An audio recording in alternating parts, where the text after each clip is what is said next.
welcome to the CNBC-TV18 OVERDRIVE Awards. I'm Shireen Bhan. We're here at the Buddh International Circuit. If last week was all about action on four wheels, this week it's all about action on two wheels.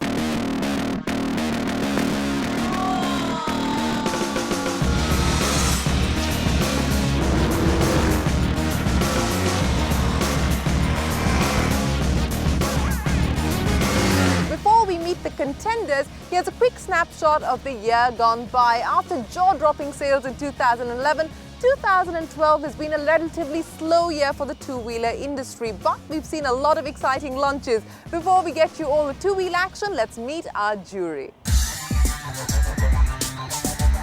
Our motorcycle jury, as always, is piloted by Overdrive's executive editor Shubhabrata Marmar.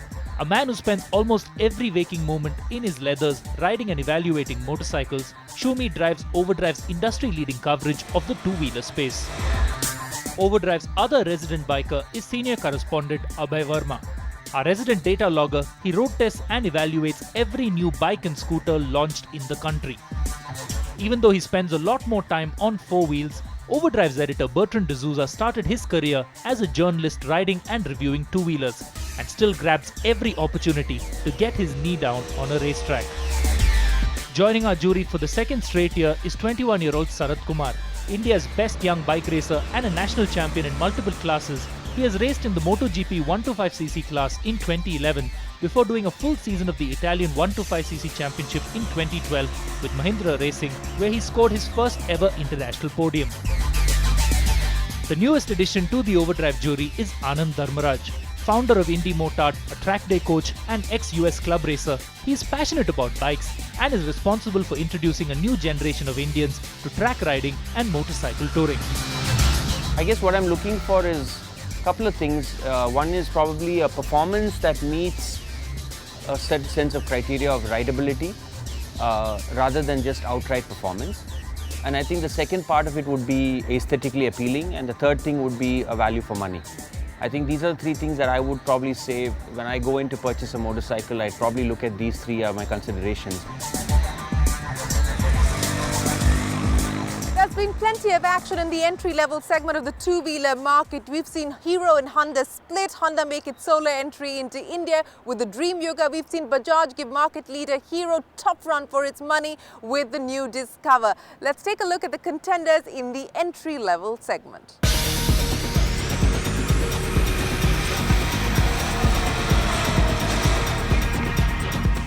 The Dream Yuga was honestly a big surprise for me because, let's be honest, 100cc motorcycles are not exciting motorcycles for us. I mean, we ride a whole bunch of displacement ranges and the 100cc motorcycle doesn't really tick your boxes. But when we started riding the Dream Yuga, we realized that Honda hadn't just taken the Twister powertrain and created a motorcycle out of it. They'd actually created a nice, cheerful 100cc motorcycle. Honda Dream Yuga is very good for the family members and who are going office. For them is also very good, and because that bike is not heavy, we can easily ride on the street and traffic also.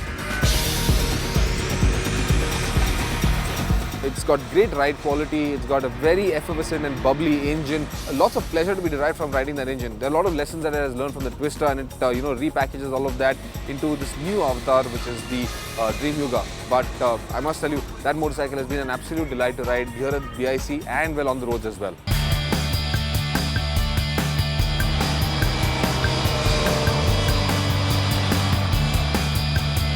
Suzuki have tried to enter the 100cc segment with the Hayate. Now call it as a follow-up to the Dream Yuga or what, but they're really trying to get into the volumes game. And the Hayate is a very comfortable motorcycle. It returns some decent fuel efficiency numbers. The bike could have had slightly better performance, but yeah, the USP of the Hayate, I think, is its riding comfort. Nice surprise package. I was expecting it to be along the lines of the other competitors in the same CC category. I was surprised with the handling of the machine, and it had an even power delivery, which I liked. There was no surprises in terms of being unstable. It was a good machine, and I think it has a lot of potential for the street. On its own, it's a very nice 100cc motorcycle. It's very smooth, it's very calm. You go about the city and it feels very happy to do it. And all of those things are in place. But what makes it stand out from the competition is not something you can put your finger on. And I think that's what it's going to hold it back. Customers who buy the Hayate, I think, are going to be extremely happy with the product they've bought. It's a high quality product, as all Suzukis have been. I think they'll go back and purchase more Suzuki products because of the Hayate. But getting them into the showroom in the first place to get a Hayate, I think that's the challenge for Suzuki.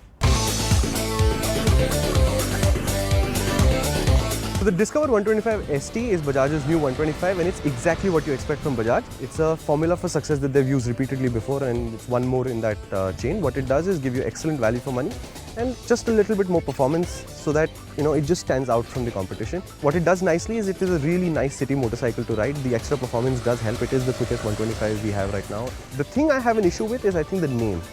Why call it a sport tour? I mean, it's a 125cc motorcycle. 125cc motorcycles neither do sport nor touring, not on our highways. If you were to install speed limits and people were to follow it regularly, then maybe it would keep up with traffic. But a 125 sport tourer doesn't work. With the Discover 125 ST, Bajaj has sort of tried to revolutionize the 125 segment by giving it more features which were seen in bigger bikes earlier.